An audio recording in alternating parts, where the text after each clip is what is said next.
बढ़ते खबरों में आगे, झारखंड विधानसभा में सर्वदलीय बैठक आयोजित की गई। इसमें मुख्यमंत्री हेमंत सोरेन, संसदीय कार्य मंत्री आलमगीर आलम, मंत्री सत्यानंद भोक्ता, विधायक सरयू राय, विधायक लंबोदर महतो, विधायक कमलेश सिंह, विधायक अमित यादव मौजूद थे। वहीं बीजेपी इस बैठक में मौजूद नहीं रही। संसदीय कार्य मंत्री आलमगीर आलम ने कहा कि सदन के सुचारू रूप से चलने की उम्मीद है। सदन को चलाना पक्ष और विपक्ष दोनों की जवाबदेही होती है। 3, 4 और 5 अगस्त को सदन में महत्वपूर्ण विधेयक पेश किए जाएंगे।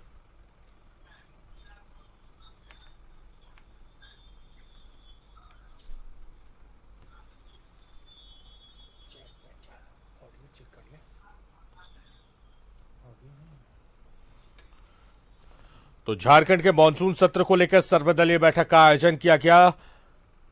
बीजेपी हालांकि इस बैठक में शामिल नहीं हुई है। संसदीय कार्य मंत्री ने कहा है कि सत्र को सुचारू रूप से चलाना पक्ष विपक्ष दोनों की जवाबदेही होती है।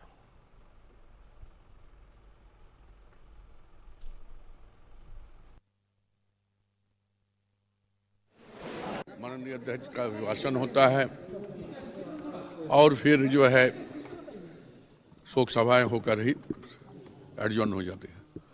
और रह गया सोमवार से लेकर फ्राइडे तक 4 दिन जो एज यूजुअल होता है, प्रश्नकाल होता है, ध्यानाकर्षण होता है, लास्ट डे गैर सरकारी संकल्प भी होगा और 3 विधायक जो होगा 2, 3, 4 तक जो विधायक अभी पहुंचा ही नहीं।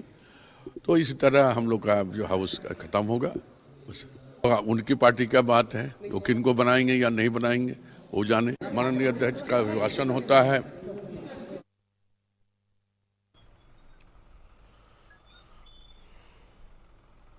तो विपिन हमारे सहयोगी हमारे साथ लाइव जुड़े हुए, सीधे उनका रुख करते हैं। विपिन, सर्वदलीय बैठक संपन्न हो गई है। बीजेपी ने हालांकि इस बैठक से दूरी बना ली है। क्या कुछ आज बैठक में हुआ? ये देखिए 28 तारीख से शुरू हो रहे झारखंड विधानसभा के मानसून सत्र को लेकर आज विधानसभा अध्यक्ष ने 3 बैठकें की। सबसे पहले 11:30 बजे से जो राज्य के आला अधिकारी हैं उनकी मौजूदगी में विधानसभा अध्यक्ष ने बैठक की, जिसमें संसदीय कार्य मंत्री आलमगीर आलम भी मौजूद रहे थे। और इस बैठक में साफ तौर पर तमाम अधिकारियों को ये निर्देश दिया गया है कि जो भी विभाग से संबंधित सवाल जो विधायक सदन में लाते हैं उसका सही और सटीक उत्तर सदन में मिले, लॉ एंड ऑर्डर इस दौरान दुरुस्त रहे और जो सुरक्षा व्यवस्था विधानसभा के आसपास की हो उसको भी सुनिश्चित करने का डायरेक्शन दिया गया है। और सबसे बड़ी बात कि जो आश्वासन आते हैं उसको किस तरीके से समय पर पूरा किया जा सके, इस पर भी अधिकारियों को ध्यान देने की बात कही गई है। और जो एक शिकायत हमेशा देखने को मिलती है कि अधिकारी सदन की कार्रवाई के दौरान दीर्घा में उपस्थित नहीं होते हैं, तो इस पर भी उनको निर्देश दिया गया है। उसके बाद जब विधायक दल के नेताओं की बैठक स्पीकर की अध्यक्षता में हुई, जिसमें मुख्यमंत्री हेमंत सोरेन, संसदीय कार्य मंत्री आलमगीर आलम के साथ साथ मंत्री सत्यानंद भोक्ता और अन्य जो विधायक दल के नेता थे वो मौजूद थे। और ये लगातार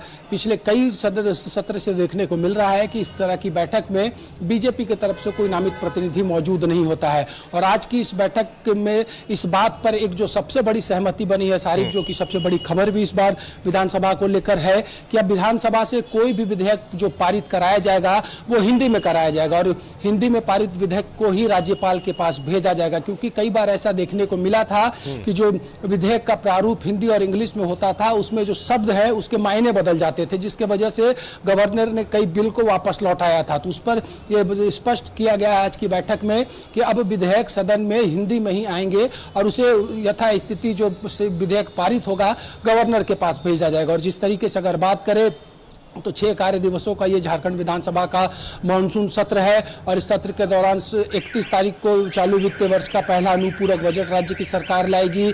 इसके अलावा कई महत्वपूर्ण विधेयक भी इस बार सदन में आने हैं। जिस तरीके से बात करें तो जो मेडिकल यूनिवर्सिटी की स्थापना को लेकर बिल कल कैबिनेट ने पारित किया है उसको हाउस में पेश किया जाएगा।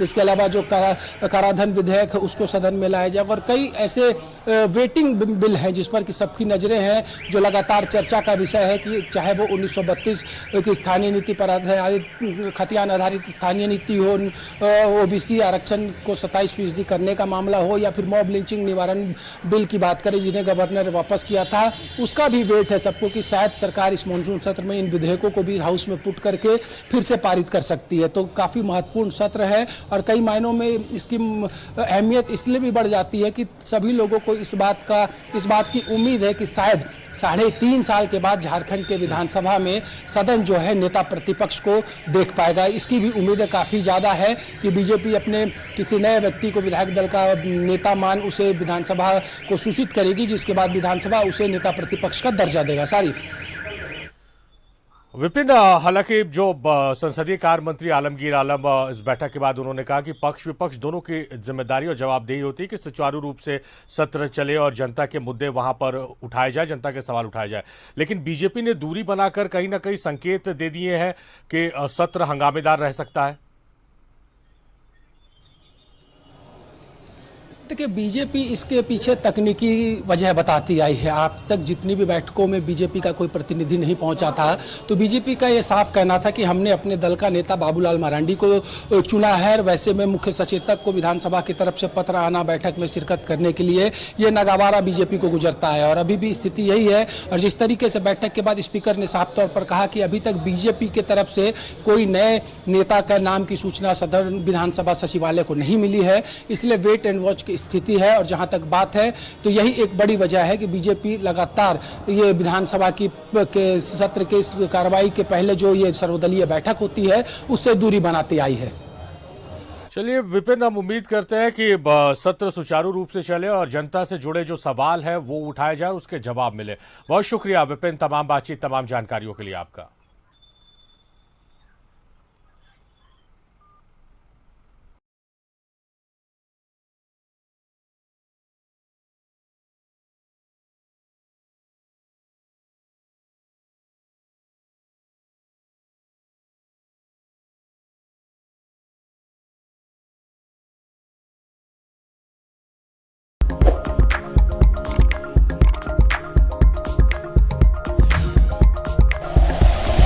Like and share videos, subscribe करें हमारा चैनल और प्रेस करें बेल आइकॉन। न्यूज़ 11 भारत, सच है तो दिखेगा।